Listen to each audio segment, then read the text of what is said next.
Hello. Hi. Are you dressed in black for Good Friday? No. Oh, okay. I do interviews in the city. Sure. So what do you do? I'm a dominatrix. Oh, A dominatrix is a sexual service while being in a dominant position. How old are you? I'm 22. How long have you been doing this for? Since I turned 18. What's your annual income currently? It's over $100,000. Do you enjoy being dominant? Very much so. Why?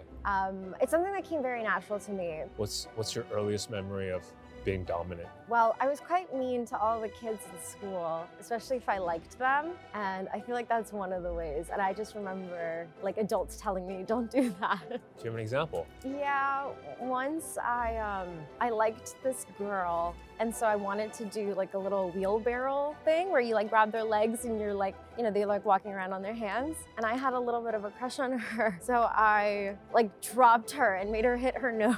I thought it would be cute or funny, but obviously that was a little bit mean. Do you know where that came from in terms of how you equated being dominant, or I'll just say mean, with like loving? Yes, I think it's because I'm Slavic, honestly. I think a lot of the ways that I've seen people, especially women, show love was always like really strong and powerful. What makes you good at what you do? That's a good question.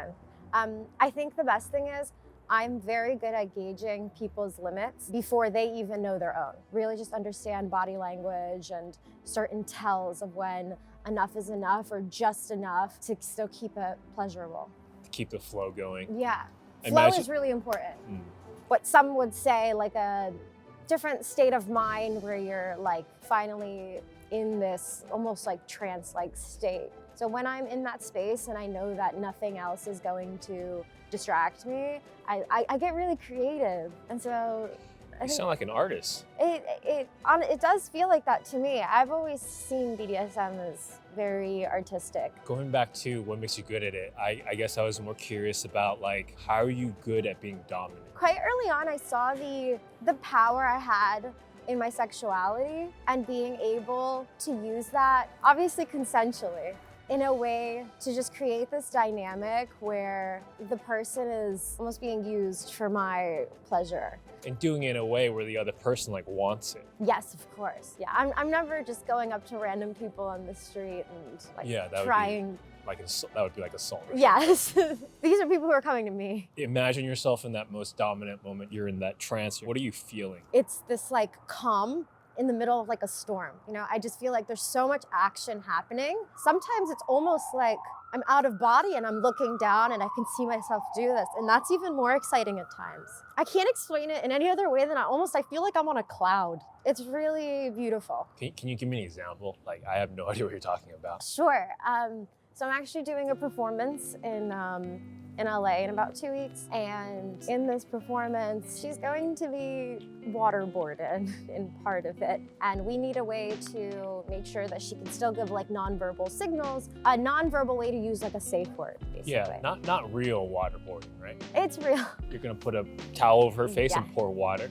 Yes. That's torture. Yes, it is. She derives a lot of joy from these things. Do you think someone like this may be well suited for maybe some counseling or therapy to work through whatever it is that's giving her pleasure from being waterboarded? That's a good question. I think that a lot of the times it comes to conditioning and then you want a little bit more and then you want a little bit more and then you want a little bit more. And then it gets to the point where you realize, I really enjoy this and derive sexual pleasure from it. And so sometimes I don't think that necessarily there's something wrong with someone or that they need therapy or counseling, although I do also suggest that everybody have a therapist. But yeah, for some people it might be something deeper, but it doesn't really change the fact that they are getting sexual gratification from it. After you've had a session with a man and you've just been dominant, afterwards when you're all clothed and you're talking or chatting or whatever, like, is it awkward? Is he like, can't look you in the eye? Like, No, honestly, that's my favorite time because that is when you can just see them in this really relaxed state. Because that's another thing.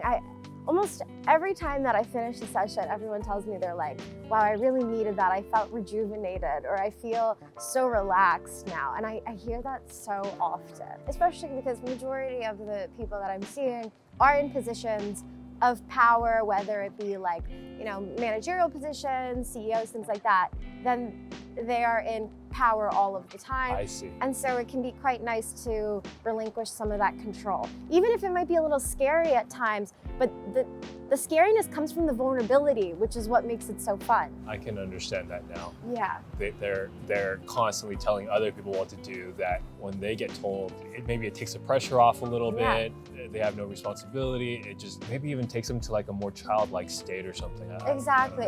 I can understand why people would really love that. Do you ever receive backlash from people when they hear about what you do? I think there's never really a space to be overly moral in other people's lives. I think one of those things that's super personal, but the majority of people are exploring some kind of kink in their life, whether it's to a super minor degree or something a lot more. So you feel like you're doing a good. Yeah, I do. You found the intersection between what you're good at, what the world needs, and what you could get paid for. Most definitely.